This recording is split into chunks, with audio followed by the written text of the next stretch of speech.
warahmatullahi wabarakatuh. Hai Sobat Fisika, pada kesempatan kali ini aku mau bahas materi fisika, yaitu mengenai dinamika partikel atau hukum Newton.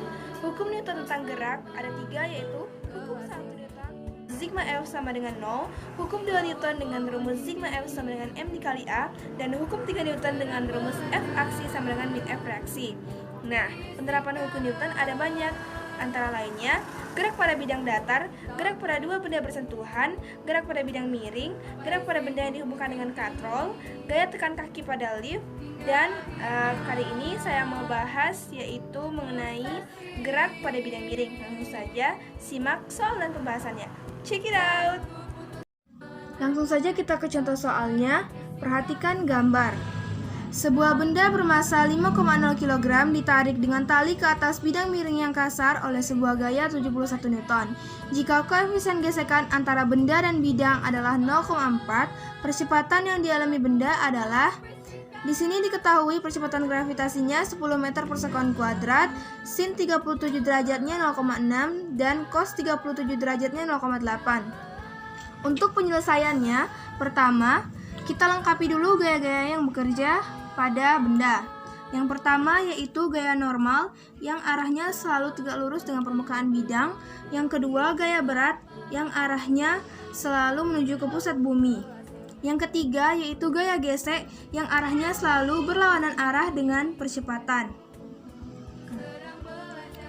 Gaya gesek dibagi menjadi Wx dan Wy, yaitu pada sumbu Y berlaku W cos 37 derajat. Pada sumbu X berlaku W sin 37 derajat. Untuk memperjelas sumbunya, kita akan membuat garis putus-putus.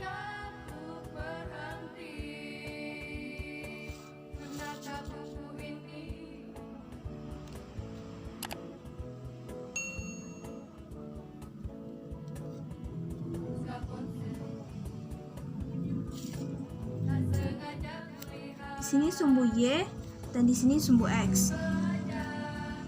Diketahui massanya 5,0 kg, gaya 71 Newton,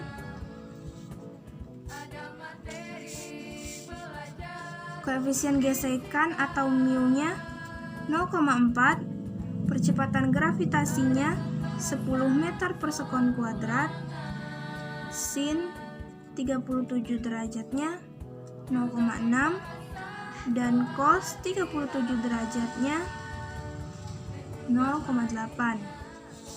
Setelah kita melengkapi gambar dan membuat diketahui, yang ditanya yaitu percepatan. Jawab. Dari gambar diperoleh dari hukum 1 Newton.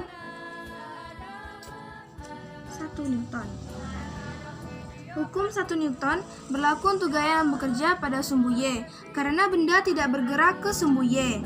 Gaya yang menyebabkan benda bergerak adalah gaya yang sejajar dengan bidang miring. Jadi untuk sumbu Y kita menggunakan rumus sigma Fy sama dengan 0. Kita lihat gaya apa aja yang bekerja pada sumbu Y. Yang pertama yaitu gaya normal yang bernilai positif, lalu W cos 37 derajat dikurang karena sini bernilai positif, di sini bernilai negatif.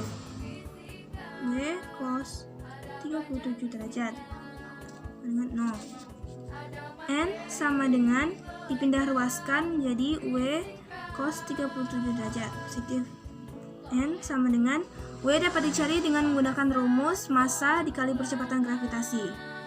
Cos 37 derajat.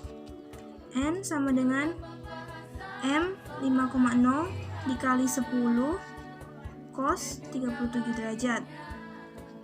N sama dengan 50 cos 37 derajat. N sama dengan 50 dikali cos 37 derajat 0,8. Jadi N sama dengan 40 Newton.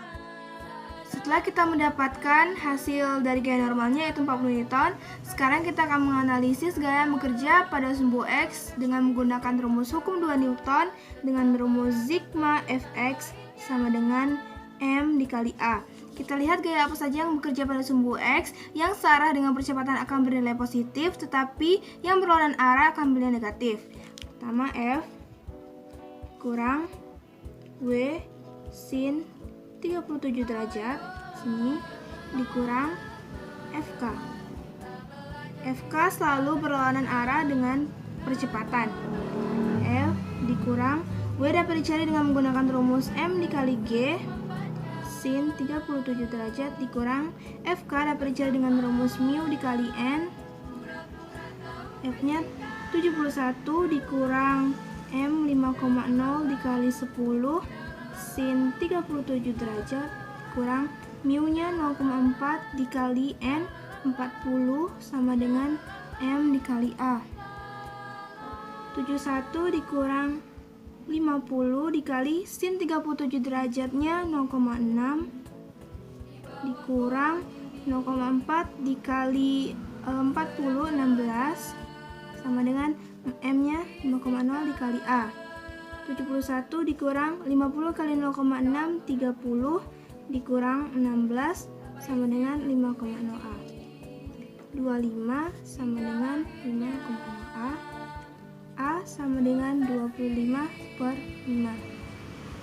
Di A sama dengan 5 meter per sekon kuadrat. Jadi didapat hasil percepatannya yaitu 5 meter per sekon kuadrat.